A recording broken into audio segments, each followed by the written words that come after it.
Good evening to you all at home. This is the GT World Challenge Esports Europe Sprint Series, Round 5 from the beautiful coastline of the Netherlands at the Zandvoort Grand Prix circuit. We have got 60 minutes of glorious racing ahead of us, and talking you through all the action will be myself, Paul Jeffrey, and once again I am delighted to welcome back to the commentary booth Mr. Lewis McGlade. How are you, sir? Oh, fantastic, and ready for some brilliant racing. What a venue it is. It's one that's tight and twisty and completely unforgiving. 4.3 kilometres around this track, and what's to greet you when you run off? Well, a lot of sand out here in the dunes of the Netherlands. Fantastic place to be. Yeah, really great circuit. And for everybody at home, just to give you a quick update, this is the 1999 to 2019 configuration of the Zandvoort Grand Prix track. So the one that was built prior to all the changes for Formula 1 joining the grid this season for the Dutch Grand Prix. First time the Dutch Grand Prix has been run for 31 years, I believe it is. So we've got 14 turns. It is a very tight and twisty track, as Lewis said, and that, Lewis, is going to make overtaking very, very difficult. And with 46 cars on the grid today, we're going to see a few upsets, I think, aren't we? Yeah, absolutely. I mean, the thing is, around a circuit like this, we've spoken of the hard overtaking. That final corner, which in modern form, modern days, is banked. Obviously, we're running through Arie Luijendijk, where it's a flat corner. Still, though, because obviously with the dirty air that these cars push off, which actually isn't that much in comparison to elsewhere in motorsport, they are able to keep quite close through the final corner, which does set you up for a decent move at Tarzan, especially with the banking that it's got there. You can make inside-outside work. But there are a few other overtaking opportunities around the track, so we're not just locking us into one corner overtakes. I'm sure we're going to see plenty, especially in that mid-pack where things are going to be very, very frantic indeed.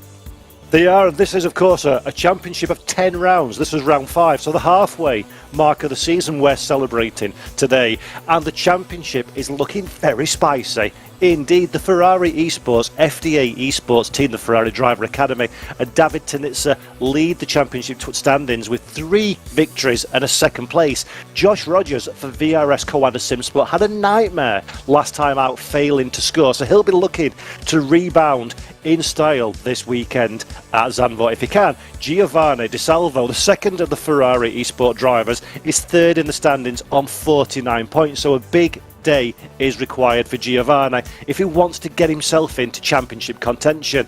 Kevin Siggett at Team Red Line is fourth, and James Baldwin from McLaren Shadow, a driver that we have seen dominate the British SRO Esport Championship, will be another name to look out for. The McLaren will be fast around Zandvoort, so expect Baldwin to be at the sharp end of the grid. And Nils Naujoks for the Works BMW team in the BMW M6 GT3, sixth in the standings at the moment. 2 no scores in a row is almost unknown for a driver of Naujoks' standing. So again, expect Nils to be pushing hard to try and find his way into the point scoring positions.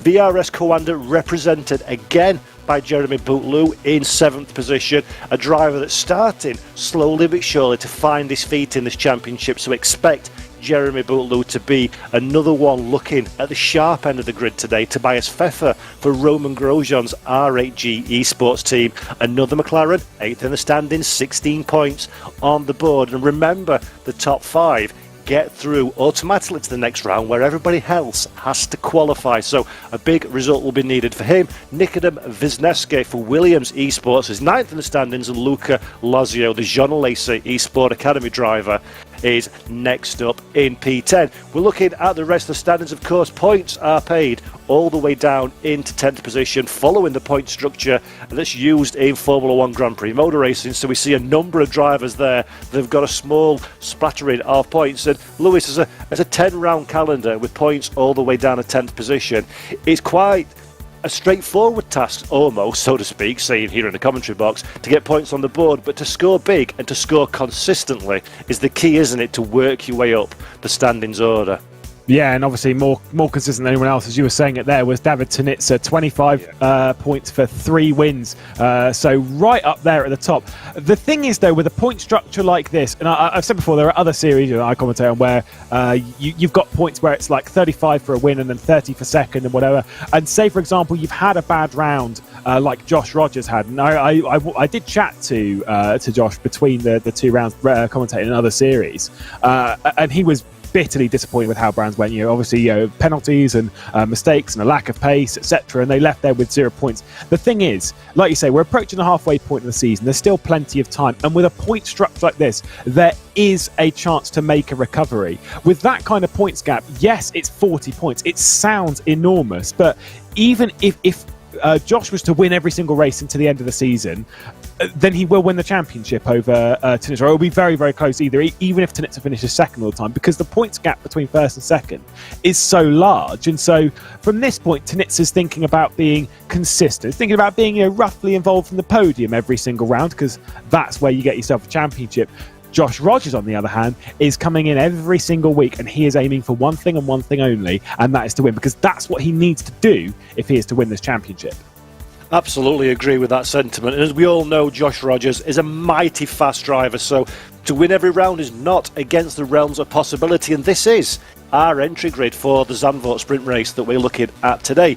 As I said earlier, drivers can qualify for this event through a online hot lap leaderboard. So we see some new names on the list. Sheldon Muscat, indeed, for the Honda NSX GT3 Evo, GT Omega RPM Esports team, is a new name. Giovanni Di Salvo, third in the championship standings for the FDA Esports team, returns once again. Kevin Siggy, Jeremy Boutlou, we've already spoken about them at the sharp end of the championship standings. We've got Frank Pedrozzini for RT93 Esports in an Aston Martin. Be curious to see how Frank gets on in this race, the first time we've seen him in the championship this year. Matthias Tiskovic, for DV1 Triton Racing, and Bentley Continental being fast in other SRO championships. Let's see how the big Bentley gets on here at Zandvoort. Tarek Gamel having a difficult year so far for the Williams Esports, new signing to the Williams Esports stable, so it'll be good to see if Tarek can find some pace in that Lamborghini Huracan GT3. And James Baldwin, McLaren Shadow driver, former world's fastest gamer, professional GT3 racer in the real world, taking a victory in British GT as well. So Baldwin, a driver we know is incredibly fast in real and virtual. Expect him to do good things again today. Jaroslav Hosnik, otherwise known as Jardier, very well known, very popular sim racing YouTuber for Yaz Heat in the BMW M6. Be great to see how Jardier gets on against some of these professional esport drivers. Nils Naujoks, another big name, another driver that won the GT4 classification of the British GT SRO Esport Championship, always in contention, often silently working his way up through the field, staying out of trouble. So Naujoks having a difficult time in the BMW due to the way balance of performance works and the natural pace of the car, but again, never discount Nils Naujoks for a good result. Jonas Savalainen for Grip Hacks Engineering, a Ferrari 488 GT3 Evo. We know that's a potent car. David Tunitsa and the FDA team doing wonders with that model in the championship so far. Josh Rogers, one of the drivers, as Lewis rightly said, needs to go out there, grab this race by the scruff of the neck and see if he can take a race victory. We've got some new names there in Bastian Richter for Unicorns of Love. Mikhail Stetsenko returns for Yaz Heat in a Porsche, again this time the 911 GT3R. Tobias Pfeffer, a very quick driver for Roman Grosjean's R8G Esport team. And Jack Keithley for Williams Esports, another Bentley Continental. You can just see how big this grid is. Nicholas Hillebrand for HPD Jazz Pro Europe. So Honda NSX, nice representation for the Japanese brand on the grid today. Arta Kamara, a driver that got into quite a bit of strife last time out for the BMW team. So the BMW Motorsport Sim Racing G2 Esports, say that one in a rush if you can. And Maciej Malinowski for Huntford Racing. Again, Malinowski having himself a little bit of drama as the season unfolds. But I say this every time, Lewis, and it stands true every time. That's a tasty grid, isn't it? It really is incredible. Of course, you've got the strength of each driver, but then it's more so, I mean, I like to look at it from a team's point of view. We've got some fantastic teams out there, being in the likes of Yaz Heat. We've got 4 Yaz Heat drivers out there as, we went through the grid. You've got a couple of RH Esports, and those are definitely ones to keep an eye on. Tobias Pfeffer and Dennis Schuniger are both incredible drivers. Did see Rabiti there when we were doing the driver wall. Having a bit of a neck brace and looking, just getting involved, getting comfortable, which, to be fair, for a race around here an hour long, it's going to be intense. And I don't know about you, but I have seen this from a lot of sim drivers when they're driving away. They lean into the corners if they're in MotoGP.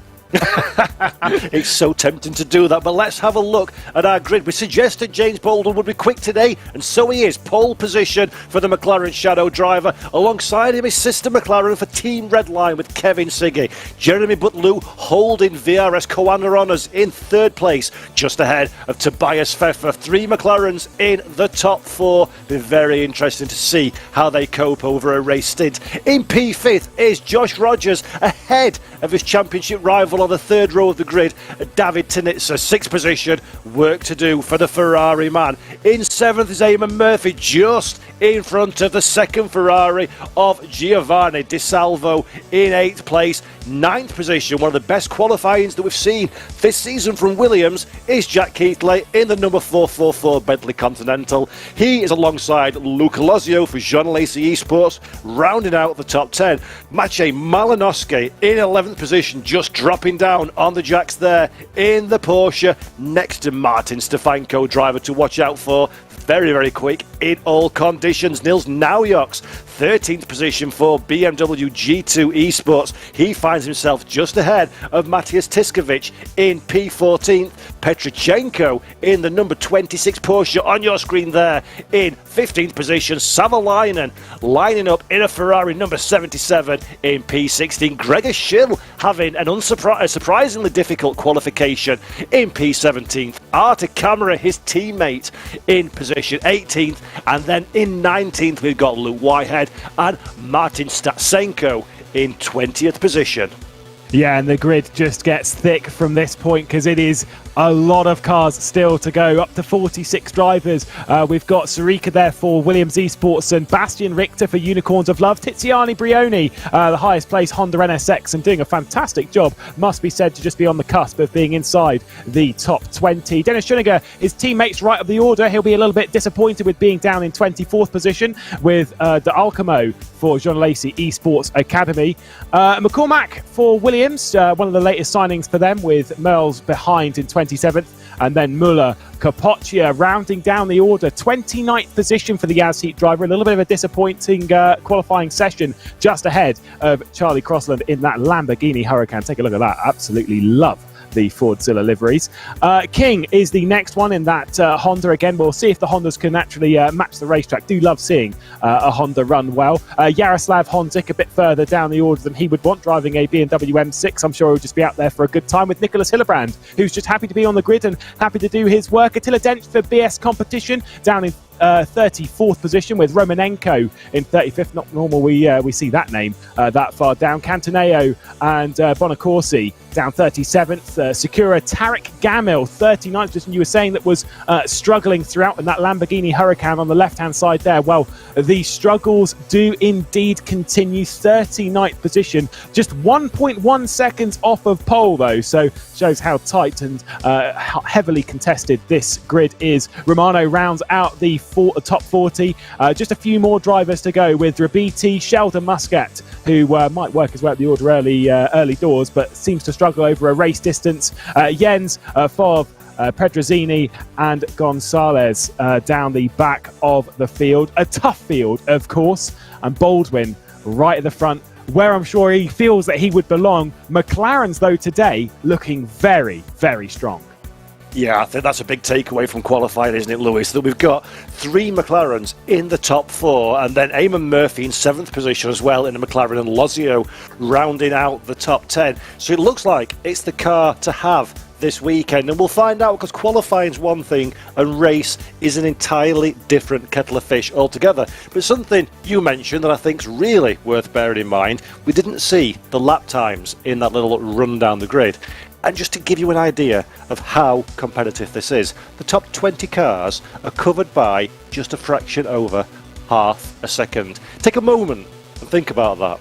Half a second covering the top 20 cars. The pace, the quality of this grid is just absolutely phenomenal, isn't it? We spoke about it off air, didn't we? That what you've got to put in and do to get to this level, it's just mind-bending.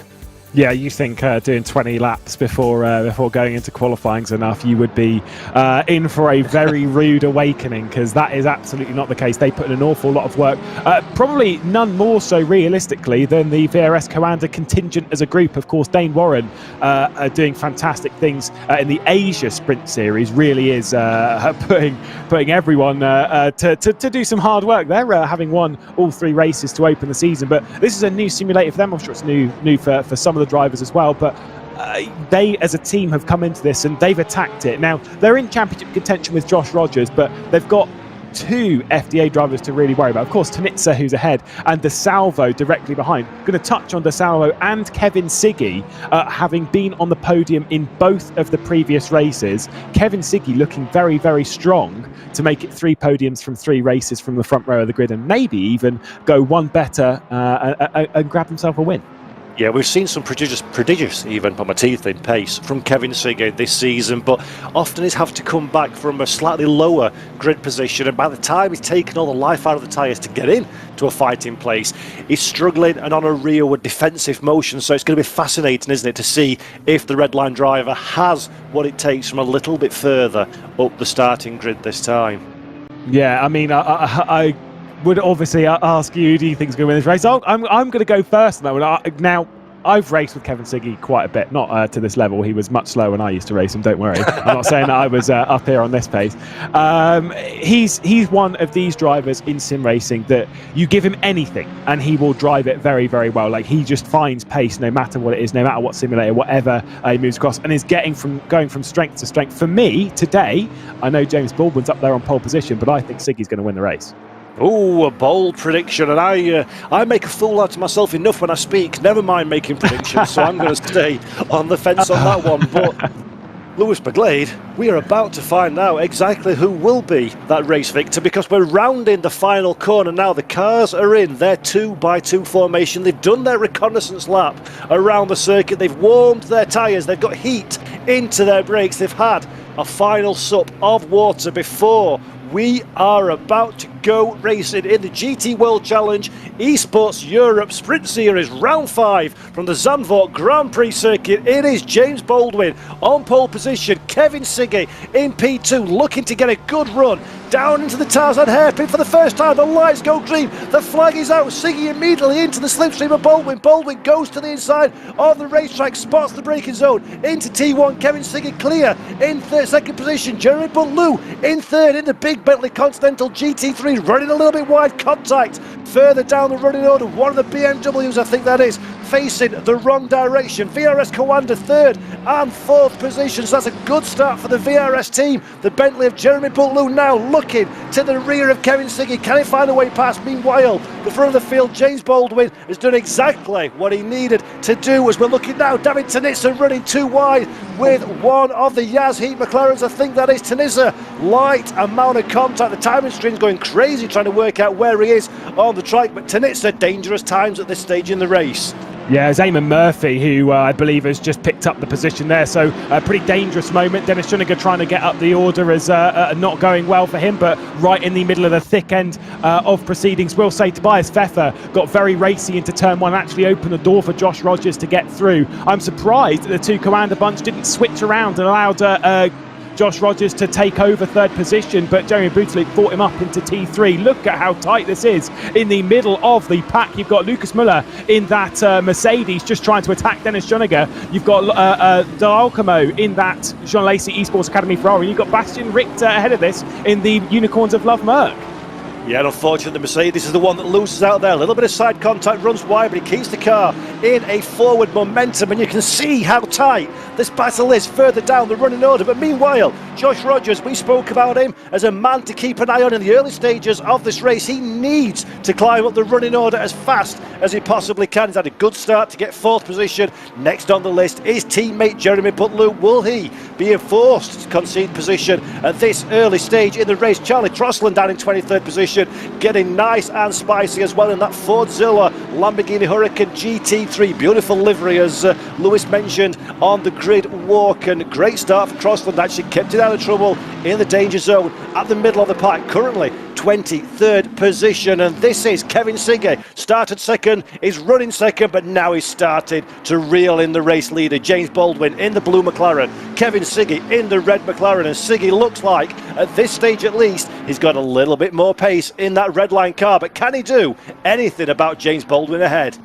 Yeah, I've got to say, a really good start from Charlie Cross on the highest placed Lamborghini at the moment. It was a decent move on De Alcamo, just coming out of that turn 1 section. You've got the DD1 Triton of Tushkovic and Whitehead, I believe. Oh no, sorry, it'll be Petrochenko, I think, going side by side, coming down into the chicane. Or Malinovsky going to try and get around the outside in that Porsche. You don't really want to bully around a Bentley, certainly not one of the DD1 Triton lot. Tushkovic is a decent, mighty, fine racer himself, and Whitehead will fancy his way through in the Mercedes directly behind. We head into the penultimate corner of the racetrack. Tushkovic dropping backwards a little bit. I was more expecting the Bentleys to march forward. Bootyloop, I was expecting to go more on the attack in the early stages. The Bentley is pretty handy to go on the attack with. I mean, it's a big car. It does work wonders in that, but just not able to make anything stick, as we're going to go side by side down into turn 1. Yeah, so Malinowski that we're looking at was on the attack, now on the defence. That's Whitehead round the outside. Malinowski keeps the inside line, gets the run out of Tarzan Hairpin for the run now into the second section of the track. Nowhere really for Whitehead to place that Mercedes AMG up the inside. But look here, look at this fight at the front of the field. We feared that James Baldwin would run away from it at the start of the race, but that is not the case in the opening 5 minutes of this event. Baldwin in the race lead, Kevin Sigge second position, Jeremy Butler that we're looking at there in the VRS Coanda Bentley number 7, and then somewhat confusingly a VRS car but a different mark. That is Josh Rogers in the Porsche, keeping a watching brief behind. He's giving some breathing space to his French teammate, allowing him the opportunity to sniff around at the rear of that red line racing McLaren. But can Butler find a way past, or will he have to concede to his VRS teammate now? Rogers closer than he's been at any stage in this race to the back of that Bentley. He'll be looking for an opportunity. He'll be considering his options.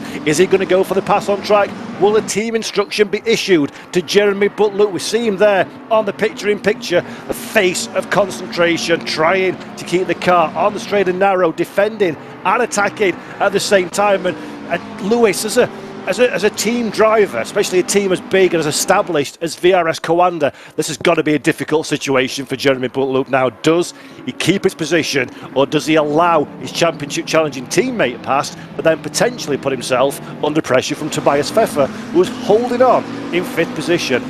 Yeah, it's not an easy call inside the team there, Bootyloop, who we're on board with right now. You can see as well there's a few different things happening. He's not inside the VRS Coanda team house. He's at home, so not a part of that. So it's a bit harder for him to get an instruction. Obviously, they will be on whatever communication bit with them, so I'm sure he'll receive instructions if required. Although Coanda aren't really the one to push out team orders too often in this scenario, with especially, and this is the big thing here, with Tanitsa being dropped down the order just a little bit and Josh Rogers' immediate progress. Considering the championship hunt, there's 40 points between them. It's days like today where you need to make the most of them, and Rogers right now, I'm sure he'll be sat there thinking it's fine. I'm just going to take this bit race, this corner by corner, race by race. It'll be fine, and he is that kind of driver that is very calm behind the wheel of a car. However, I will say I have commentated on quite a few VRS Coanda cars recently, and quite a few of them have been making contact with each other. Now, rule number 1 of motorsport is to never hit your teammate. I get the feeling that is priority number 1 right now for the entire team, not just these two. Yeah, absolutely. You need to stay as far away from making contact with your teammates as possible. But looking now at Martin Stefanko in 10th position for Williams Esports, and just ahead of him, Giovanni Di Salvo had a poor opening stint to this race. Di Salvo to the inside into T1, the Tarzan hairpin, defends the line. The Bentley tries to go the long way around. There's not going to be enough space there. Can't get the cutback and power off the corner, and Stefanko has got Nils Naujoks for company behind, as well as all three of these drivers squabbling over track position. And De Salvo will be disappointed with his opening stint. He was hoping to be there and support his teammate David Tenitzer and also score points for himself, because don't forget, De Salvo third in the championship, only 4 points away from Josh Rogers, and how dearly Ferrari would like to see their cars 1 and 2 in the championship standings. So 52.5 minutes just over left on the clock. We have a mandatory pit stop here as well, ladies and gentlemen at home. Do not forget, there's plenty of action, there's plenty of drama still to unfold, but Giovanni Di Salvo even, has made life a little bit harder for himself in these opening few moments of the race. Yeah, seems to be struggling. Both Ferrari, I mean, Tenitzer's obviously on the back of Eamon Murphy, but and the train ahead is quite tight. But the Ferraris aren't looking so sharp around here, and it's not just them. Of course, there are other Ferraris on the grid, but look at them on the top 23. They are the only Ferraris. Meanwhile, you've got Porsches, you've got McLarens up there, you've got BMWs as well. It's... yeah, if I'm in a Ferrari right now, I'm a little bit concerned with these, especially with Josh Rogers' immediate progress on the grid. Again, that's applying extra pressure to them, thinking they need to get on with this. Look at that, Tenitzer isn't even close to the back of Eamon Murphy. He's more thinking about Jack Keithley. Now, for anyone who's commentated on Jack Keithley racing in sim racing at any point, you'll know if there is a driver that will attack you, it is Jack Keithley. He's been in sim racing for the best part of 13, 14 years. For a lot of that, he's been winning championships, he's been at the front end, has won a vast majority of the competitions he's taken part in, whether it's touring cars or GTs or endurance or whatever. He's a driver that knows how to win. He's a driver that knows how to make a move. Now, if I'm Tenitzer, and I know that, I'm concerned. Yeah, absolutely. And it's such a dangerous position for somebody like David Tenitzer to find themselves in. Of course, you want to consolidate your championship lead. As we look now, this is a replay of race starts at the front of the field. Everybody's finding out, trying to find themselves a little bit of tarmac. And then a little bit further back, there we see Attila Dench catching one of his rivals, spins the car around. That's the BMW that we saw in the live pictures facing the wrong direction, and that is a case, Lewis, isn't it, of trying to get yourself a little bit of free air, a little bit of tarmac, not quite realising who you've got around you, and then the cars are so finely balanced, it just spinning round on the top, and Attila Dench now making life very hard for himself for the rest of this race. It's one of the most narrow racetracks that we'll visit, and it's so tight down into turn one. And yeah, just not eyeing it up properly. Obviously, everyone a bit early on the brakes and trying to find your way through. In the consideration that over the early stage of the race that there's a bit of contact, and that's what's sent Petrochenko off the road. It's Sutherland for grip packs here. There was the Petrochenko in that Porsche. Considering that it's a tight racetrack, considering that it's a little bit claustrophobic, to say that those are really the only two major incidents across the opening lap of the race. Or I said that now. Oh, there we go. We're going to get another view of this. I was like, here comes the barrage of replays. If that's it, then fair enough, I'll take it. Yeah, that is actually a really good point. This is an incredibly difficult track. There's a lot of the lap where you can't really see particularly clearly what is happening in front of you, especially when there's 46 cars trying to find the same bit of tarmac that you're on. So good driving, all things considered, from the majority of this field, and good driving in particular from this man, Josh Rogers, the number 92, second in the championship, a VRS Co-Wanda Sim Sport driver, one of the fastest drivers in sim racing, and he now is nibbling on the rear of that teammate's car. The Bentley Continental never looked so big, and it's a big car to start with. through the windshield of Josh Rogers. As close can be, just giving him a little bit of breathing room through the chicane. And this has got an air of inevitability about it now. Rogers seems to have a little bit more pace in that Porsche than both the red line McLaren and teammate Jeremy Butloop. Ahead now as we're looking at a battle a little bit further down. This is Johnny Petrochenko in the Porsche, so he's got the same situation. He is the cork in the bottle, but look at the number of cars behind him. If Petrochenko puts one wheel out of place, if he gets hung out to dry in an overtaking manoeuvre, then you're not going to lose one, you're going to lose 5 positions, and such is the drama here. Zandvoort Grand Prix circuit a bit further back now, too wide, down into the Tarzan hairpin. That's a good overtaking manoeuvre from the Aston Martin there, so great pass by the Aston into turn 1 Tarzan, and Petrochenko, that buys him a little bit of fresh air to start charging now and see if he can find a way up to Luke Whitehead ahead. Yeah, it was just Sarika down the inside of Stutsenko. Really nice move. We'll say with this lot, it was Kevin Siggy's defence that's opened up this this gap that is building. Baldwin has now started to clear off from the group. You can see him just trying to build this gap bit by bit. There is Kevin Siggy, the Slovenian driver, has flown under the Austrian flag, the Slovenian flag, of course, and now continues to run in that, having been a part of Team Redline for a short while now. I'll say short while. It's been quite a few. I don't know if it's been, I think it's a couple of years. He had a little bit of a bit where he was driving for McLaren Shadow as well, of course. Won the McLaren Shadow project back in 2019. Josh Rogers, though, has made a mistake and dropped back into the clutches of Tobias Pfeffer. Not often that you see a mistake from Josh Rogers. I will say on the previous lap, though, took a little bit too much curb. And potentially drop back, although this could be a move from Pfeffer for RHG. Doesn't need a too big invitation. Might try and make a stick around the outside. Yeah, drama is drama. Josh Rogers on the inside. Can he be leading enough on the brakes? Yes, he can. A little bit of contact, I think, between himself and the McLaren. Rogers survives that one, but now he's firmly on the back foot. He'll be kicking himself for that mistake. That's disenfranchised himself from the fight ahead of him and now put him in a defensive position. So Rogers has got a lot of pressure. Tobias Pfeffer, that we see picture in picture, all in darkness, is concentrating on the task in hand is the German driver, and Pfeffer sees this as his opportunity, while Rogers is a little bit unbalanced, trying to regain his composure, get the tyres back into a good working window as well. This is Pfeffer's best opportunity to find a way past the Porsche. Again, a little bit squiggly coming out of the right-hander, so Rogers not in a happy place at the moment, not comfortable with that Porsche underneath him. He's still a good 10 minutes at least away from the pit window opening where he can give himself a chance to have a little breather. So Josh Rogers now very much the man under pressure. Tobias Pfeffer also has Eamon Murphy for company, with David Tinitza detached a little bit further back in 7th position, but Tinitza will see what's happening in front of him, and that might just be the key that he needs to unlock a little bit more pace from that FDA Ferrari. Turn 1 incident there being classified as a racing incident, rightfully so. It was just a bit clumsy in the middle, and Attila Dench, who you could argue was the causer of it, was the one that lost out most of all. That's why it's classified as a racing incident. But there is a warning lifted away of Jonas Savalainen for that contact with Petrochenko. So, you know, fairly a right call. Doesn't need to be much more than that, considering again that Savalainen was the one who lost out most. Petrochenko lost a couple of positions, so no need to penalise more. Pfeffer on the attack of Josh Rogers. Now we'll see if there's pace out of that Porsche. You see, missed the apex at turn 1 there in slightly more defensive, diamonding off the corner, and now needs to close down. But again, this has got to be almost a positive for Josh Rogers. I'm not saying that courtesy of the mistake. I'm saying that because of the pace of Tinitza right now.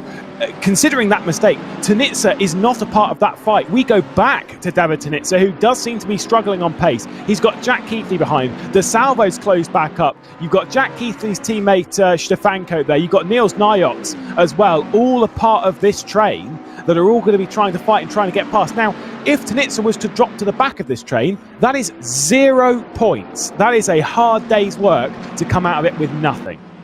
This entire race is a very un-Josh Rogers and a very un-David Tinitza type of performance, isn't it? We're not used to seeing drivers of this calibre on a defensive action, and very much that is the case at this moment in time. As you say, David Tinitza holding up these 4 cars behind him. He's got his teammate there, which will give him a little bit of comfort, knowing that Giovanni De Salvo will do what he can to help his teammate out. But De Salvo, of course, in the championship fight himself, so he's not going to be too generous with his team leader, David Tinitza. De Salvo recently become a part of the Ferrari Driver Academy team, of course, who won the Ferrari Esports Series last season. So a newbie to the Ferrari Esports team wants to make an impression. And Jack Keithley, very decorated esports sim racing driver, but not having a fantastic season in terms of end results so far in the SRO Esports Europe Sprint Series. So Keithley, very, very keen, representing Williams Esport to get a good result, but tries around the outside, gets blocked out by Tenit, so that compromises Keithley.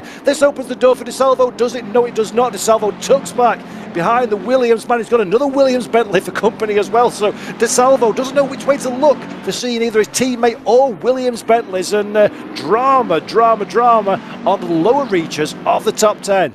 It's the problem with this circuit. Once you go for a move, and that's exactly what Keithley's thinking. He's raced her a few times, mind, but the moment that he goes for a move, the door is open for DeSalvo to come through, and DeSalvo will come through. Again, teammate to Tanitsa, so will try and assist his teammate. And if you can get DeSalvo behind Tanitsa, then Tanitsa's finally able to focus on what's ahead. We'll focus on going on the attack. We'll focus on trying to close down the 2.3 second gap to Eamon Murphy ahead. And that's kind of where the focus needs to be for the Italian right now. Josh Rogers has not been able to make much of an impact back for Jeremy Bootsloop, and Baldwin's leading by 1.3 seconds over Siggy. So gaps kind of stabilised up there. Obviously, you kind of expect that considering the pace differential between these is not much. Let's go with that. So yeah, a bit of a high drama moment. Let's see what's happened to Savalainen once again. This is a little bit further down the pack for Grip Packs Engineering, a little bit wide on turn in and getting hit by the HPD or the Honda behind anyway. That one being Sheldon Muscat, and loads happens behind that. Oh, that's the number 20. Another couple of cars off on the gravel as well. That's the number 22 of Saruko for the Lexus Team Ballas Esport car. Not sure who it was in the gravel, so a bit of drama further down the running order. Savalainen needs to be careful. He's already been warned for aggressive driving, so Savalainen once again in danger. Now we're looking at Eamon Murphy though for Yassi McLaren in 6th position. Eamon Murphy has started to find some speed in that McLaren. Tobias Pfeffer that we looked at just ahead. Last time we saw Tobias Pfeffer, the German was all over the back of Josh Rogers, but understandably Rogers has found himself a bit of a gap. We're looking now again, this is another replay, so this is number 255. I think that's Romano in the green wheels on the Lexus, and two Lexus into one corner. What does that make? It makes for a trip to the beach. Yeah, that's just that section of the racetrack's so hard. You've got about 8 different lines that work across most of this this part of the lap. They're not single groove corners in that sense. You can take multiple lines. Also, look at that. Look at Josh Rogers. He's pulled away now a little bit from this group, whilst Eamon Murphy's putting pressure onto the shoulders of Pfeffer. Murphy, the Irishman, has been very, very fast on a multitude of simulators. Has really found a home here on ACC and is looking comfortable. And again, the harder this group goes, the more they'll pull away from Tanitsa. And approaching that pit stop sequence, they'll want to have built an as big gap to that chasing pack as possible. Less so worried about the race leaders, more so worried about this group here, because if they catch, again, just to hammer home the point, at the moment, of these 5 cars, if we were to reach the checkered flag like this, one of them isn't scoring a point. At the moment, that's Niels Nyox. I get the vibe that it probably won't necessarily be that way round when we reach the end of the race in 40 minutes.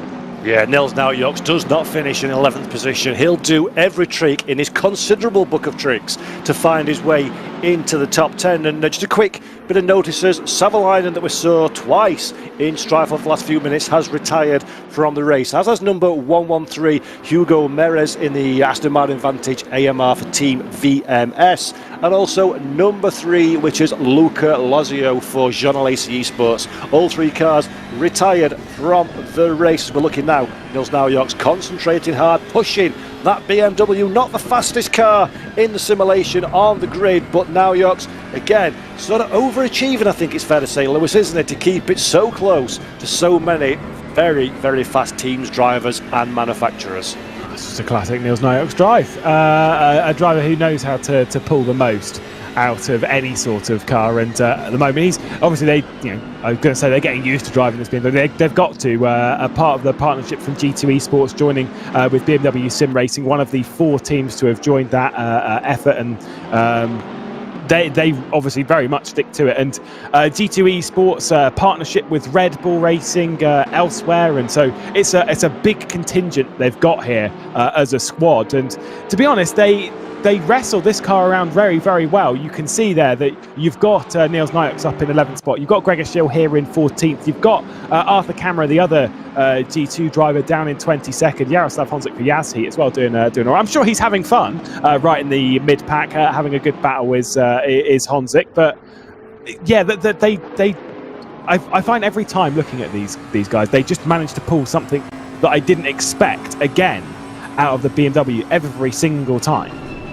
And that is a mark of a champion driver, isn't it? To try and to achieve in over-delivering, to stay out of trouble. Niels Nyox, we've seen quite a bit of him in SRO competition in recent years, and he's not a particularly controversial or dramatic driver in terms of what happens on the track. He just stays clean, stays fast, runs his own race, runs his own line, takes the opportunities as and when they're presented to him. And often at the end, when we're doing the final rundown at the checkered flag, we go, there he is in the top 10. Not sure how he got there, but just a great professional drive. And David Tinitsa now, look at him, he's got a bit of concentration, looks to be under a little bit of pressure. This is definitely the hardest that David Tinitsa has had to work this season, for the lowest reward as well. Now, let's throw a question to you, Lewis. You've got your teammate one car behind you. He's got a Bentley in between, and we're coming up to the pit window, and we know they've got engineers talking in their ears. Are they going to try and engineer it so DeSalvo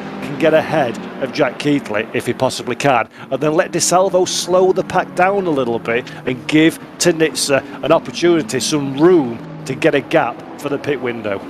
They've got to figure something out here. They've got to try and find a way through the Bentleys that they're battling with, trying to work something out. And that pit window, whilst it's a short pit window, whilst you wouldn't necessarily suggest there's too much strategy to it, around a circuit like Zandvoort, I mean, we've spoken about before, we spoke about it before we came on air, the most important thing about this track is traffic.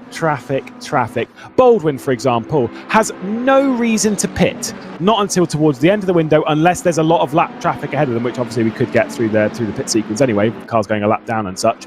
But traffic is the really important thing. If he pits early, he's then in the mid-pack, and we'll have to fight through a couple of cars, and we can see how hard it is to overtake.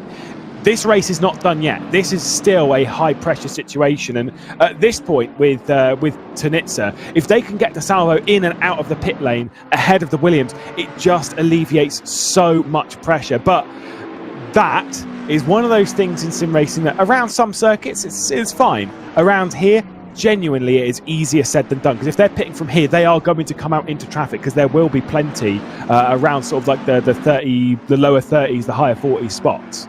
Yeah, and we've seen it this season and last season as well, many times. Different strategies, different situations shaking out during a pit window can turn a race absolutely on its head. We're looking now at another replay. This is Charlie Crossland, who's got a 5-second time penalty for this move. Let's have a look. Crossland very late into Tarzan. Never really an overtaking opportunity there. Does a bit of a British touring car move to nerf the car out of the way, but Crossland gets himself a 5-second time penalty for that one, and that's a case of committing to it, hoping that the space remains open, very quickly closing that door, and two cars in a one just does not go. Yeah, like I say, it's a hard track where you're lulled into moves where you fancy trying something which isn't going to work out, and you know, I guess I respect the attempt, but you sometimes you just gotta back out of it or not push so hard. But around track, when you get an opportunity, you just go for it. You just attack it. You just think, right, this is it. This could be the only one, and that is a genuine thing around here. Is that if you get that opportunity, that could be the only one you are going to get, maybe even all race. And so if you'd be kicking yourself, especially prior to the pit window, which opens now, you'd be so disappointed if you didn't try, at least, and try and make some mistake and try and go after the race. Completely agree with that one. As we're looking now, Bastian Richter, 18th position in the number 114 Mercedes Unicorns of Love. Richter runs a little bit deep into the corner, gets a little bit squirrely on corner exit as well, trying to get the power down. That has opened the door to Schuniger now, round the outside, coming into the chicanes. The outside for the first part will become the second part, will become the inside, and Schuniger keeping that Audi R8 LMS GT3 Evo, nice and neat, runs Bastian Richter out of racetrack on corner exit, and that is a classic overtaking manoeuvre, and exactly as Lewis said, when the opportunity presents itself, you must grab it with both hands, because you do not know when that's going to come. Again, an Arte Camera could do with grabbing some opportunities, and the BMW as he almost collects the back of Lucas Muller, who runs down pit road, last minute decision, and Arte Camera, if he wasn't awake before, will be wide awake now after that. Yeah, Stefanko also into the pit lane, as was Dennis Schoeniger after making that move. You've got to say, Bastian Richter, the Unicorns of Love team, I will tell you, they are one of the most popular teams that you'll come across. There's so much community support for the Unicorns of Love squad, and so always love seeing them out in chat and trying to push their team forward. And I've always, it's the same thing of, a good livery's worth a couple of tenths, a home support, a home track is worth a couple of tenths, support as well, always worth a little bit of time. So always love seeing that kind of stuff as we ride on board with DeSalvo behind Keithley, behind Tanitsa, behind the likes of James Baldwin leading the way, and Siggy and Boutaloop. Now this is the point, this is crunch time for them. Does Boutaloop pit? Does Rogers pit? Does Pfeffer pit? Who is going to be the first one to bite from this pack?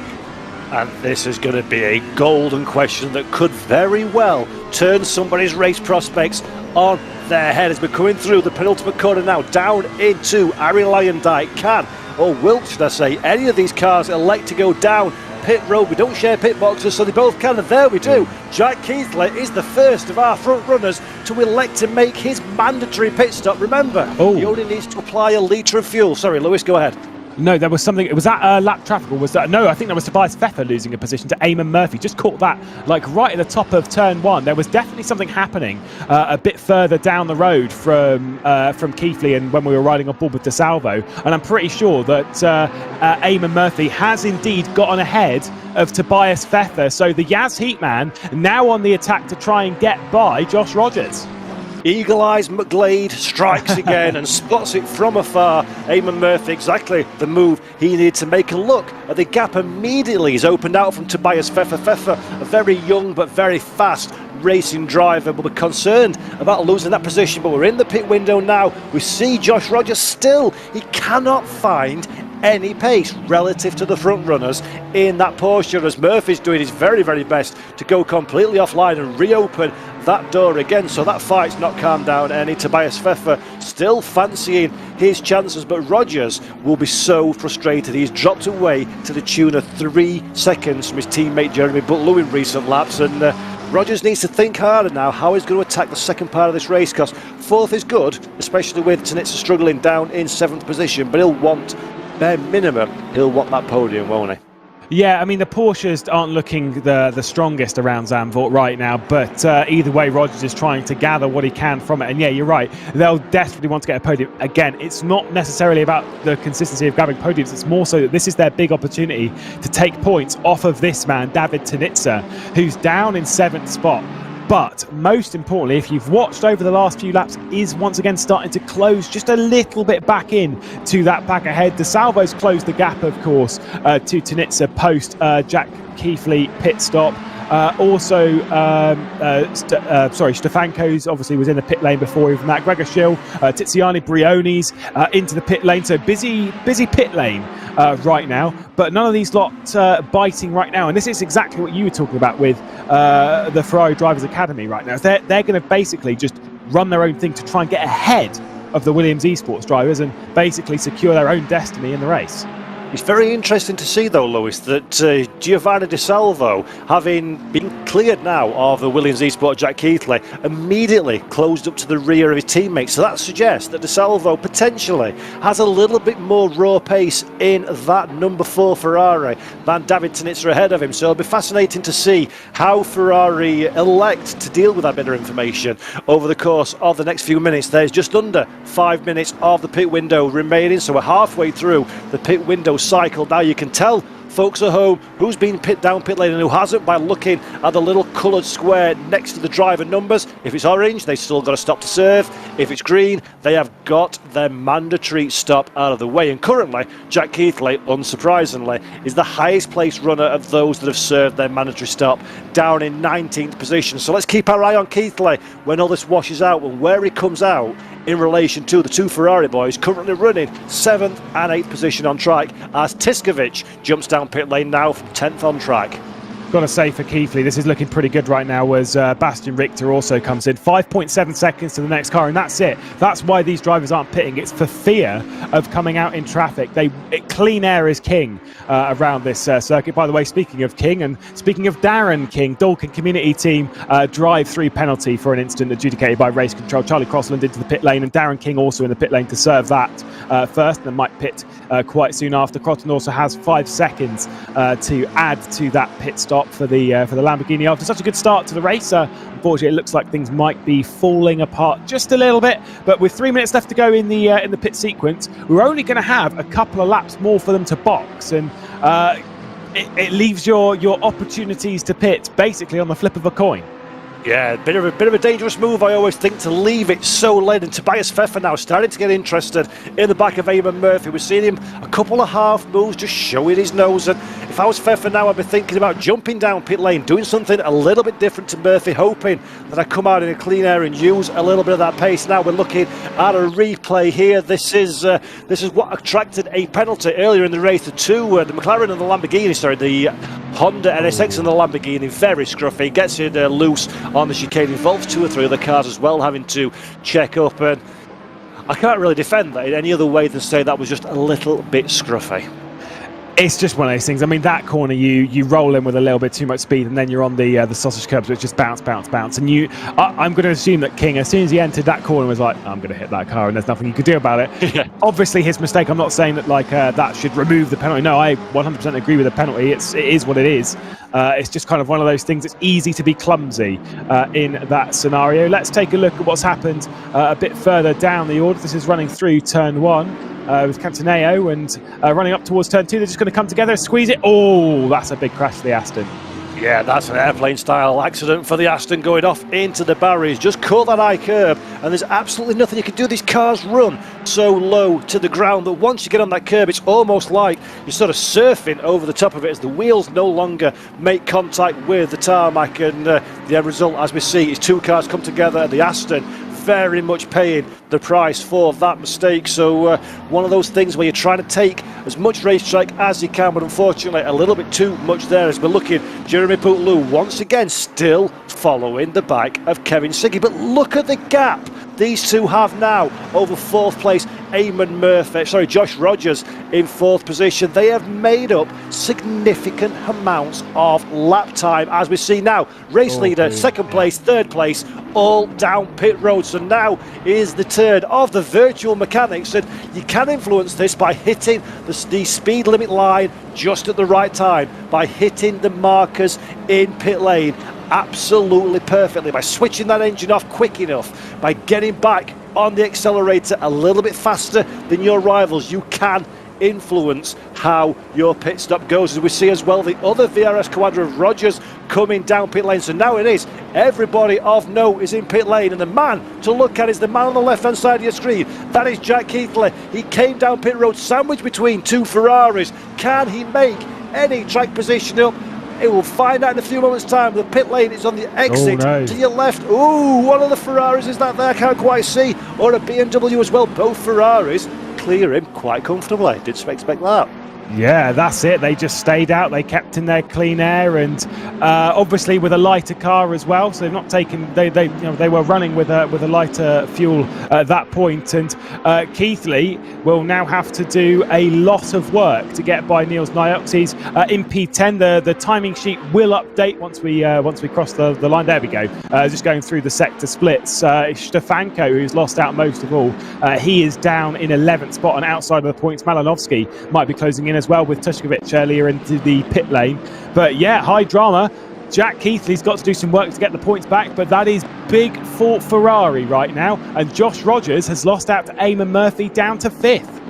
So, just as we suggested at the top of the show, pit strategies, although it's only a small pit window, make a big difference to the race. And Rogers, as you say, 5th on track, but much closer to the 2 Ferraris as well. So both Ferraris can now see their championship rival. Eamon Murphy in 4th position will be thanking his lucky stars that his strategy worked out well, but he's got a lot of work to do to keep that Porsche at bay. Tobias Pfeffer still very much in the shout as well in 6th position. David Tinitzer retains position over teammate Giovanni Di Salvo. As we said earlier, Nils Naujoks just goes about his business and suddenly you go, he's in 9th. Good drive. And Jack Keithley drops up the way down to 10th position. But Eamon Murphy now will be looking in his mirrors. He's concentrating hard aboard that Yas Heat car. And if Josh Rogers had some more pace knocking around, now is the time to find it and execute it out on track.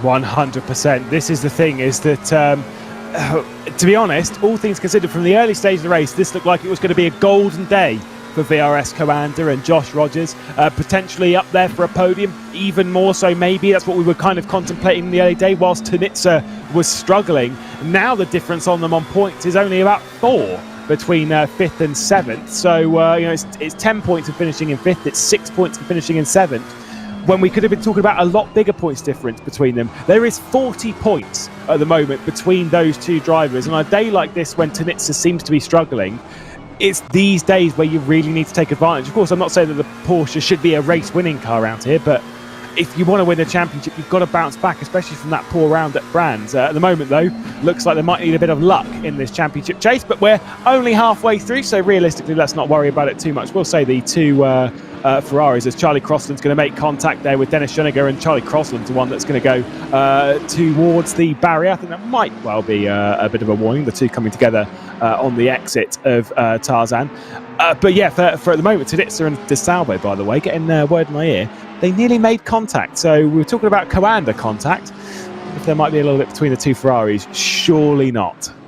As we see there, Josh Rogers starting to come under significant pressure from Tobias Pfeffer. So this is a worrying time for Rogers. He's immediately shown the door by Eamon Murphy, falling back significantly. So Rogers was suggested he needed to find more pace. Unfortunately, that is not the case at this moment in time. And Tobias Pfeffer, the number 324 McLaren that you see at the back of the shot there, 324 is the RHG Esports machine. Very much wants to liberate that place away from Josh Rogers, and if he manages to achieve that, then Rogers and Tinitzer, championship rivals, side by side now coming through the top section. This is a very dangerous part of the racetrack. Rogers survives just about that onslaught from Tobias Pfeffer, but now he needs to be very careful. Kicks up a little bit of dust on the outside of the racetrack, goes a little bit deep into the corner as well. Pfeffer can turn the car ever so slightly stronger now than Josh Rogers. Rogers looking a little bit ragged, Pfeffer looking a little bit hungry.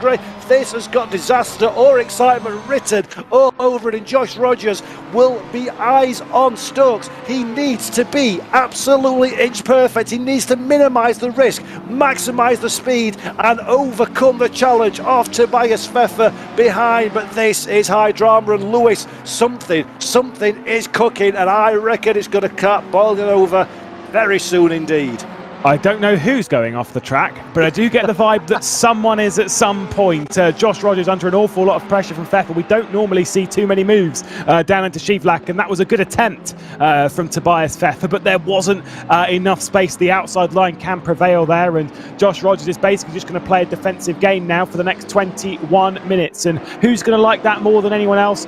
Ferrari Driver Academy. They are going to love that. A little bit of contact there. Is that Jaroslav Honzik in that bit? Because obviously not in a livery. It's Murphy and Jaroslav Honzik. So yeah, coming to contact to Yas Heat drivers, and the Williams Merc is sent off as well for good measure. Yeah, a little bit of drama further down the running order indeed. We did not expect to see that little Williams Merc come into the shot, but so it did, facing the wrong direction, and that's something that Josh Rogers will be doing everything in his power to avoid. He knows Pfeffer is hungry. Pfeffer throws it down the inside now. Rogers leads just about a car's width. Tobias Pfeffer decides in a touring car, makes side-by-side contact, steals that opportunity, and Josh Rogers will be livid with that one. He made a little gap, half an opportunity. Tobias Pfeffer was very grateful, indeed a sigh now as he knows that is potentially a costly mistake, and because they've been battling and fighting so hard. Kevin Tanitsa, welcome to the show. You have got yourself a good opportunity to race face down and hopefully for him beat your main championship rival. We've got 19 minutes and 42 seconds. I wish we had another hour because this is turning out to be sensational stuff, Lewis. Yeah, I've watched Josh Rogers race. There's a bit of lap traffic as well in the middle there. We've watched Josh Rogers race plenty of times over the last couple of years as he's really found his form in sim racing, arguably one of the greatest to greet us here in sim racing. But realistically, we don't see him on the back foot too often. I certainly can't recall any major time where I've seen Josh Rogers on the back foot, but that is certainly what we are seeing here right now because Tanitsa on the rear end of him. Where we were talking again at the early point of the day where this was fantastic, it looks like he may lose ground on the championship, and to be honest, quite a bit as well because Tanitsa will potentially get through. DeSalvo might get through. I'm not even going to rule out the idea that Nyox and maybe even Keithley and Stefanko, could this be a second consecutive 0-point score for Josh Rogers? That would be disastrous for the VRS Coanda Simsport driver. 2 in a row, no scores, with plenty of racing still to do. 18 and a half minutes left on the clock. It looks like Rogers now has found a little bit more of a groove compared to a couple of laps ago. So he's starting to slowly but surely close back down. Tobias Pfeffer ahead, as you say. There's a little bit of traffic as well thrown into the mix, and remember, the drivers have been reminded that the blue flag rules here in the SRO Sprint Series, cars do not have to yield position like they would in Formula 1, but the active thing to remember is they must not actively defend that position when being lapped by a faster car. So they've not got, there's no rule said you've got to jump out of the way and get on the brakes and let faster cars pass, and that is something that our race leaders that we're looking at now are really going to have to work to their advantage, and I think this battle will be decided by who is the smartest through traffic. Yeah, I genuinely am a little bit baffled. I think this and seeing this in chat as well, it's actually a very, very good point that this may roll back to one of those things where VRS Coanda Sims might kick themselves a little bit. Because if you remember back, and I did say at the start of the race that I was more expecting Bootloop to allow Rogers to pass on that run down into turn 2. They didn't, they fought it out, fair enough, is what it is. Do you think they might look back on this and think having a rear gunner would have been really helpful? Yep, categorically that will be the case. You've got to look at the championship positions. Of course, Jeremy Butler is fighting for his own worth as well. He's 7th in the standings at the moment, but he's only scored in the last 2 races, not competing in the first couple. So it would have been a good opportunity now. But look here, the Ferraris have come alive. Maybe they were saving themselves a little bit in the early stages of the race to be stronger towards the end of the stint, and very much that is the case now. David Tanitsa, the lead Ferrari, just behind him, teammate Giovanni DeSalvo. Both of these drivers, 1st and 3rd in the championship standings. They can smell the opportunity of passing Josh Rogers ahead, and I'm not good enough at mental maths, but I reckon if DeSalvo can find a way past Rogers as well, that at the very least brings him very close to Rogers in the point standing, if not ahead of him, and that 1-2 that Ferrari so desperately would like to see as they leave the halfway point in the season. And speaking of Jeremy Butler, Lewis, here he goes. He's heard your words of wisdom from the commentary booth afar, and he's trying to make amends by finding a way past. Kevin Sigge in 2nd position for Team Redline. Yeah, they wouldn't kick themselves if Bootloop can end up winning this thing, and we'll have to wait and see. That's really the main thing that needs to be the focus. You've been given the opportunity, and now is the time to chase it. Bootloop's been getting stronger and stronger, and the Bentley has looked pretty comfortable around the dunes of Zandvoort, and Bootloop is showing that better than anyone. Up in the podium spots, of course, and with more to grab. Baldwin's been out front all day, and since he's built this gap, has just looked so comfortable. By the way, to your point on DeSalvo, Tanitsa and DeSalvo were both to get by Rogers, and Rogers was to hold on to 8th spot. DeSalvo would hold on to 7th if that was to switch around.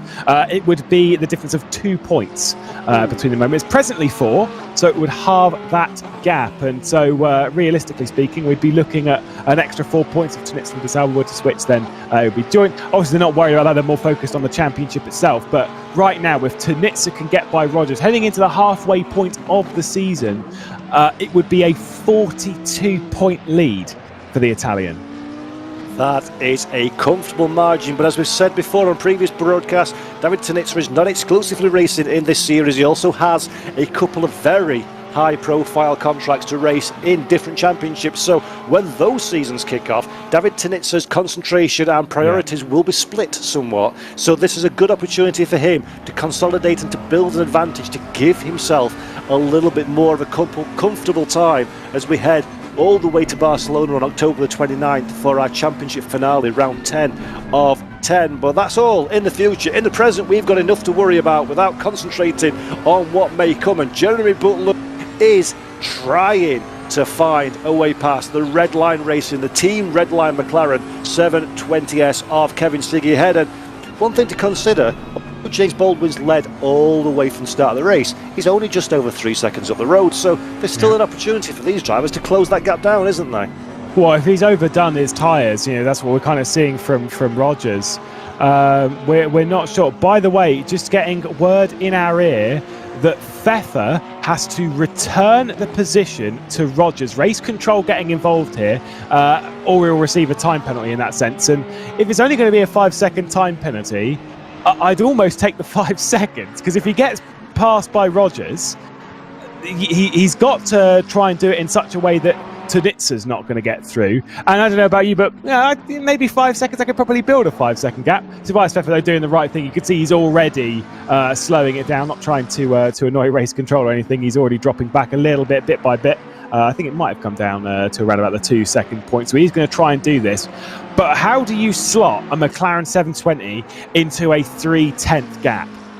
There is absolutely no way I would comply with that instruction if I was Tobias Pfeffer. That has got disaster, absolutely, with a capital D written all over it, because there's not one, there's like 15 cars behind Josh Rogers trying to climb over the top of that Porsche. So yeah, absolutely agree with you. If I was Tobias Pfeffer, I would claim that my earpiece is not working and just push like crazy at this track stage and try and build that gap, because I don't want to be fatalistic at all, but these cars have ran so closely together for such a long time, it's not entirely certain that everything's going to end up all nice and clean and rosy at the end of this race. And there's a very good chance that you might win a couple of seconds just by someone getting a little bit spicy and rubbing paint with each other. So yeah, Pfeffer, take some advice, son. Get your head down and push and forget about it. I don't know about you. I would have literally, the instant response from that, I would have been like, just give me the 5 seconds. Yeah.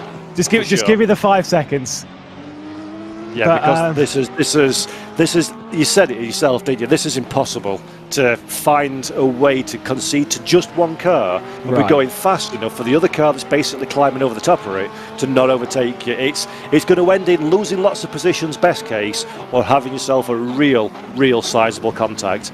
And you know for a fact... Oh, there's contact between the teammates. Speaking of which, that might open enough of a door for a 720 to fit into. The only car that could have hit Tanitsa there was De Salvo. Now, we heard that they were close earlier in the race. The fact the two Ferraris have come together and open a gap for Rogers in the final 12 minutes of the race is genuinely baffling. Maybe there was contact with Niox as well running in there, so I'm not going to say it's purely based between the Ferrari drivers. But how? I don't get it.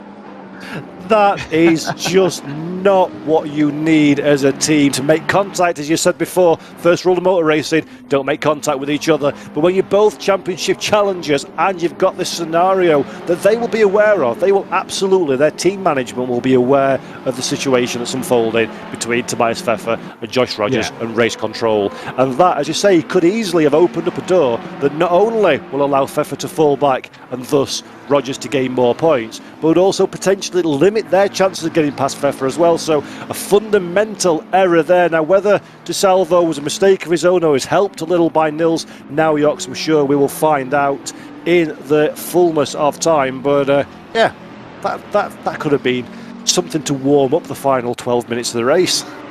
By the way, I do think that Pfeffer has responded in a sense by just saying, just give me the 5 seconds and I'll get on with it. Because he may have dropped back a little bit, but he's not, the gap again is sort of held and then started to extend again. So I'm pretty sure that Pfeffer is aiming to extend it to a 5 second gap rather than jumping into the middle of the danger zones. although we're hearing that now they are closing back up. Now Pfeffer is actually letting him go, so never mind, cancel that. The door was opened wide enough. I'm pretty sure if that gap was closer, and same as what it was, that might not have happened. However, with the opportunity there, avoid the 5 seconds and drop back through and do the right thing. But at the same time, it's a race here, so sometimes the right thing's sort of a bit of a grey flag to be flying around. But Pfeffer, though, dropping the position, down to 6th. He's instantly on the attack, though. Yeah, this is going to be interesting to see how Tobias Pfeffer recovers from that one. But you're absolutely right. I think the little bit of contact between the two Ferrari drivers is what opened the door for Tobias Pfeffer. So there will be very much a tense debrief at the end of the race over in Maranello to try and unpick exactly what went wrong to allow this situation to occur. As we're looking now at a replay, that is the number 747 BMW G2 Esports car getting up the inside of the garishly lambered Lamborghini. That then Ballas Esports Lamborghini goes straight in the barriers, and again, a little bit messy, but no harm, no foul. That's well outside of the points paying positions. As Tobias Pfeffer, he thinks, I don't particularly agree with that penalty. I'm not very happy about it. It's took me a while to decide what to do, and now I am going to get that position back. But Josh Rogers, aware of what happened last time, fool me once, fair enough. Fool me twice, good luck with that one. And now he has to really weigh up how he's going to make that move stick, because the last thing you want to do is do it in such a way that you're going to attract the eyes of the race direction once again. But now, maybe one of the biggest people to assist Josh Rogers all race. Might sign him up in a VRS Coanda car, to be perfectly honest, as Tushkovic makes contact there, and Malinovsky's had their door open, and potentially even the move might continue. But I think Tushkovic got through there, so it was actually all right at the end of it, but a little bit of a brush on the rear end.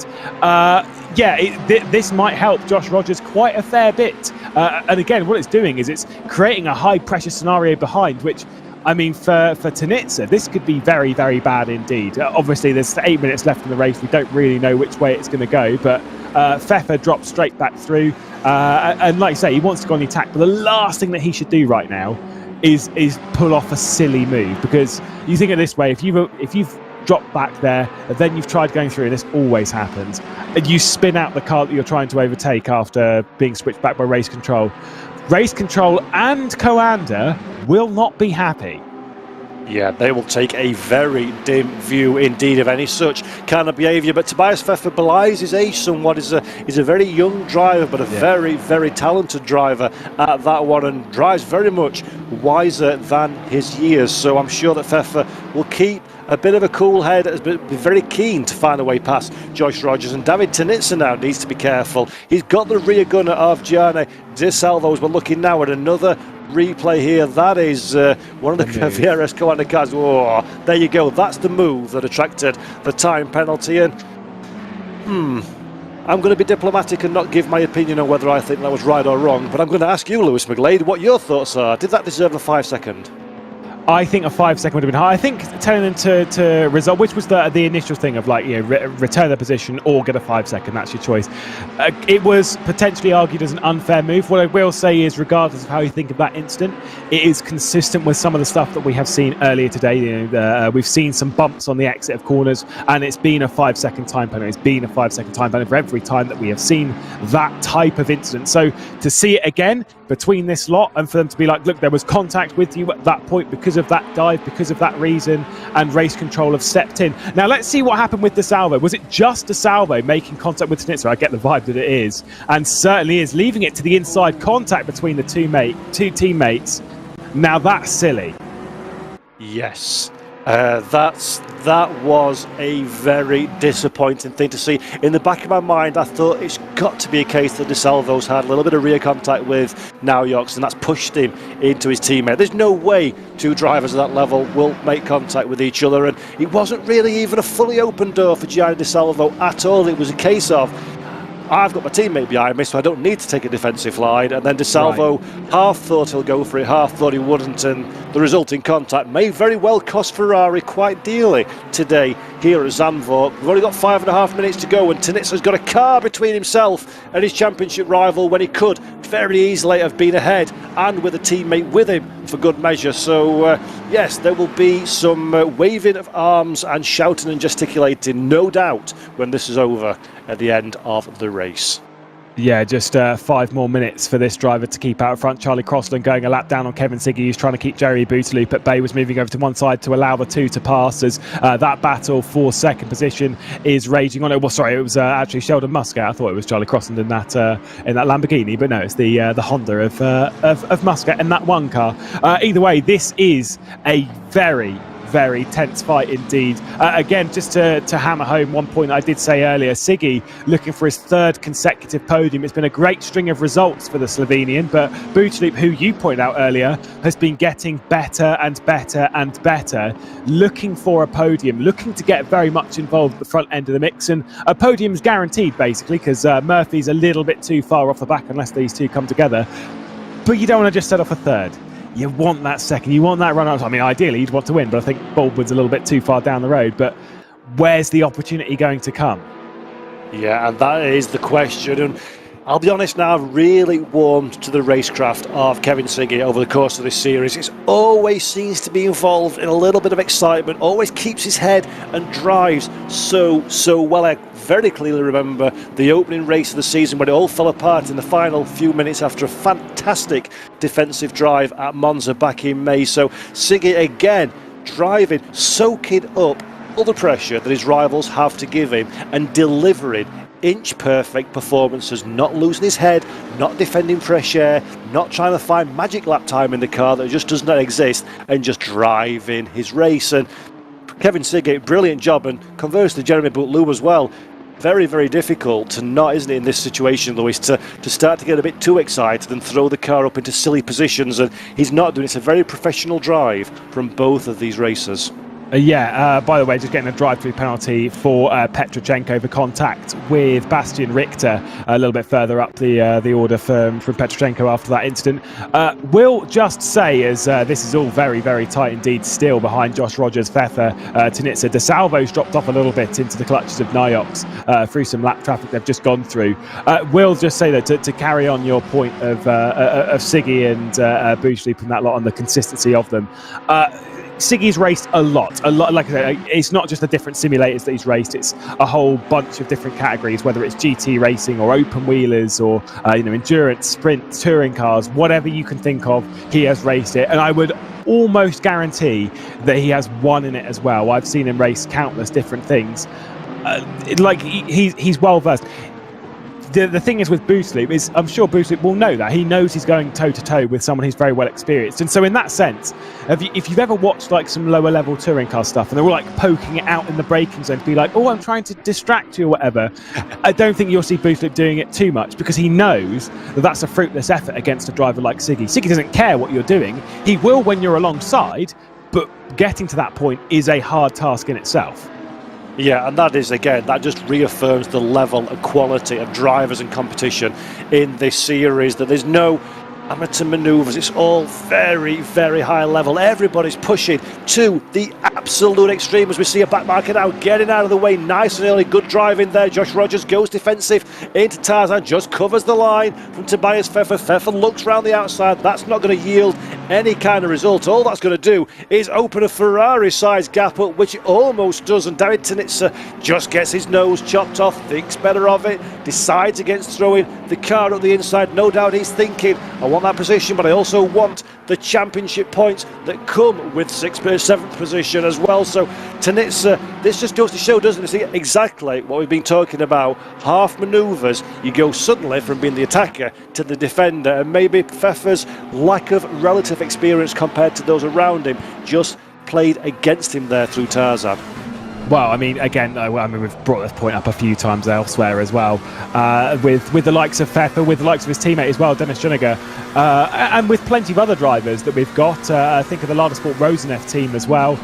Plenty of these drivers are young. I'm talking like 14, 15, 16, 17-year-olds that have so much potential to give.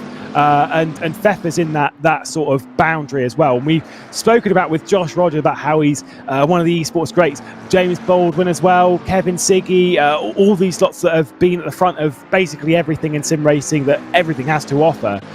I promise you, the likes of Pfeffer, of Schoeniger, they will be in that grouping as well. They will go down that route and that pathway. So they are names that we will have to remember and keep our eye on. And it's moments like this, battling it out with drivers like this, where they really do hammer home the point that they are very, very good indeed. By the way, final lap of the race. Well, it has been 60 minutes of absolute drama, but this man on the left-hand side of the screen, James Baldwin, has seen none of the drama. A very straightforward, lights to flag victory. If he can pilot the car round the final few corners of the lap, James Baldwin reignited his championship challenge with this race victory. He's fifth in the standings at the moment, just 5 points behind Kevin Siggy, so he'll overtake Siggy in the overall points classification as well. So great performance from James Baldwin, the McLaren shadow man, never looking as though he's even remotely challenged by the chasing field. But will he have what it takes to cross the line? Kevin Siggy, because he's still under significant pressure from Jeremy Bootloop, now just dropping a few car lengths behind is the VRS driver. Maybe he's thinking third place, good result, let's bank that one, let's get our season off to a good start. Though Siggy gets a little bit deep into the chicane, catches more curb than he would like, but I think he's got just about enough wiggle room, enough of a gap to stay ahead of the Frenchman behind. And this has been the GT World Challenge Esports Europe Sprint Series. James Baldwin weaves across the line, takes the checkered flag for a dominant victory here at round 5. Baldwin celebrates in his cockpit at home. Kevin Siggy crosses the line, second position. Jeremy Butler did not have enough to find his way past and is in third place. Eamon Murphy in fourth position. And there's a gaggle of cars headed by Josh Roger, Tobias Pfeffer, David Tinitzer, Giovanni De Salvo, Nils Nauyuk scoring a point, and Stefanko in 10th, and the last of the point scorers. Lewis, it's Zandvoort. It could have been amazing or it could have been dull. I'd hedge you bet that went down on the amazing side of the scope. That was brilliant. It was decent indeed. Drama in the championship could have been so boring if we'd have turned on, and it was just like, oh, yeah, there goes Tinitzer off into the distance. We've got nothing to talk about in the championship. We've got nothing to talk about that. Absolutely not what happened. What we've seen a first podium from James Baldwin and, of course, from Jeremy Boutaloop as well. James Baldwin up there, a dominant victory. Has been superb on consistency this season, has had 4 top 5s from 5 races. By the way, hearing that Tarek Gamo and Romanenko have had a bit of an incident down at 28th spot, so having some drama on the final lap of the race down to the penultimate corner, which is easy to do, I guess, but just how it goes down there. For Jeremy Boutaloop, though, been getting better and better. You were saying again, finding form. I know I brought this point up a bit, but the last 3 rounds, let's focus on that. Finished in 6th place, finished in 5th place, now finished in 3rd. That Bentley seeming to get better and better. I wonder if there would be a win on the card. Seems to be, like I say, just really coming up with this championship. Yeah, and it's a confidence thing, isn't it? Just like real world motor racing. Each and every one, do not be mistaken, folks at home, each and every one of these drivers have got the talent to run at the front of the field, and it's small percentage differences that make the difference between the front and the back of the grid. Be it setup, be it experience, be it luck, track position and confidence. Give a driver a little bit more confidence and they will much more readily unlock the pace that we know they have. And I suggest that maybe that's what's happening with Jeremy Bootloop now. One good result rolls into another. We know the Bentley's fast. We know VRF Kowana Simsport are good. Jeremy Bootloop is starting to come on form, and Lewis just at the right time as well, because this is the halfway mark of the season, so things can only get better. Yeah, absolutely, and that's for quite a few drivers as well. We talk about the championship being between Rogers and Tinitzer. We're in the early stages. Yeah, you're absolutely right. There's still plenty to play for, and realistically, the drivers in behind that, including our race winner today, James Baldwin, aren't necessarily out of the mix. Baldwin's only 13 points back, which I know sounds, he's 53 points off the championship lead, but still, with that kind of win, with that performance from Tinitzer, I'm not ruling it out, and this could be a huge confidence booster for someone who's been consistent already.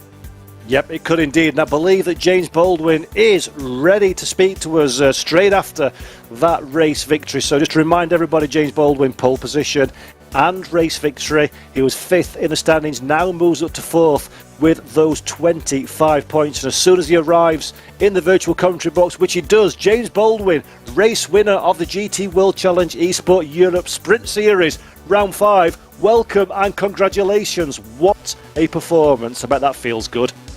Oh, Paul, feels amazing. Completely unexpected, to be honest. It's been a good season till now. I've had solid results. My qualifying's kind of been my weakness, so I've had to do a lot of comeback drives. But today, to be honest, I'm not actually satisfied with the performance and quality of the race, but I had enough in hand with the pace to kind of do the job and get the result. So, I'm really happy to get a win for McLaren Shadow in this in the SRO Esports series. I feel like it's a long time coming. So yeah. Yeah, we said at the top of the show you dominated the British GT series at the start of the year, and we've been waiting for that kind of performance to turn on here in the European Sprint Series. Does that give you confidence now? Does that give you the feeling that you can push forward for the rest of the season and get very much at the sharp end of the grid? Yeah, I mean, it's definitely possible. It's a long season. I can't believe we're only halfway. It feels like we've been doing it for a long time. But yeah, 5 rounds to go. If the BOP's on the McLaren side, I think Tinitz is still in range. I know he's got to do F1 Esports as well, so if he's got to try and balance the 2 games, it's going to be difficult for him. So, I mean, all I can do is do my best, and hopefully at the end it's enough. Now, today you've turned on, it's not been a victory, it's been a dominant performance. What's different today compared to last time we're at Brands Hatch or the Hungaro ring? I think as you just get more hours in the game, you start to figure out a car, a setup, how it works, and I think it's just that manifesting itself into a result. As I say, I feel like I've had better races, performances from my side previously this season, but today I had enough pace in hand. I could make a few mistakes and still get away with it. So I don't really know. I'm not going to complain about it, and hopefully it'll be more of the same coming up. Yeah, Mazzano's the next track on the list, and with the championship leaders having a little bit of a low score, that's really starting to look like it's bringing you into the fight. Do you feel comfortable and confident that Mazzano is a track that will suit the car? No, but I didn't think this track would suit the car either, so you never know. All I can do is work hard, get the most from it, and see where I end up. I mean, the drivers in this series, it's ridiculous. Like, the talent level is insane. So to be at the top, to be consistently in the points, is like an achievement in itself. So to win a race is like, yeah, I'm really, really happy. Yeah, absolutely. A fantastic performance, and it's great to see you taking home the first victory of the season. So James Baldwin, race winner, congratulations, and thank you very much. See you next time out at Mazzano. Cheers, Paul. Thanks very much. Brilliant stuff. And Lewis, again, we know how good James is in real and virtual worlds, and it feels right to have a driver of that talent and that composure and that skill fighting at the front of the field, doesn't it? Yeah, absolutely. I mean, I will. Right, rule number 1. Of course, there's a lot of rule number 1s in sim racing. Yeah, there is, teammate, rule number 1 of watching a broadcast, though, is never trust a commentator's mathematics. But we will go with it anyway. That I've just trying to run some numbers in my head. Tinitz, by the way, at the moment will be on 99 points after scoring 6 today. And as far as my calculations would put it, that Baldwin is now up to second in the standings, 33 points behind Tinitz into the halfway point of the season. Should be on 65 points at the moment. So looking pretty consistent is Baldwin. Again, like I said, ticking off the results, like I said, has had top 5s in 4 of the opening races of the season, and like I say, halfway point, more focusing on Tinitz being a very busy boy over the next few months. Things could be looking good. Oh, the championship continues to get more and more exciting. And this is a good opportunity for me to thank all the sponsors and all the people involved in bringing this broadcast together. That will be Fanatec, SRO, AK Esports, SimGrid, Pirelli as well. Everybody behind the scenes, from the broadcast directors to the stewards to obviously Mr. Lewis McLeod that sits alongside me. Brilliant stuff once again to be involved. The next race is the Spa Endurance Series on August the 7th, so make sure you tune in for that one. And we're also going to be at Mazzano on September the 10th for the next race of the Sprint Series. So from myself, Paul Jeffrey, and from Mr. Lewis McLeod, everybody, thank you so much for joining us today, and we look forward to seeing you next time. Bye bye.